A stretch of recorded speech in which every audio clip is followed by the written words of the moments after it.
Dal 2016 le pubbliche amministrazioni hanno l'obbligo di acquistare beni e servizi tenendo conto dell'impatto ambientale e sociale che essi hanno nel corso del loro intero ciclo di vita, produzione, utilizzo e smaltimento. Le imprese che vogliono rivolgere le loro offerte al sistema pubblico devono pertanto disporre di prodotti, servizi e organizzazioni che rispettino i criteri ambientali minimi stabiliti al riguardo. In quest'ottica la Regione Veneto ha ideato e messo in opera il piano d'azione triennale per l'attuazione del cosiddetto GPP, Green Public Procurement, un'importante strategia in materia di sviluppo sostenibile.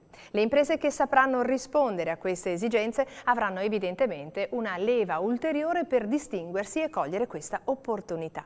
Motivo in più per partecipare all'incontro sull'argomento programmato per giovedì 15 al Centro Congressi di Confartigianato Vicenza, nel corso del quale saranno illustrate alcune esperienze vincenti. Inoltre verrà presentato il premio Compraverde Veneto, promosso dalla Regione con la collaborazione di Union Camere, della Confartigianato regionale e di altre associazioni di categoria con l'intento di incentivare nuovi approcci all'acquisto pubblico sostenibile.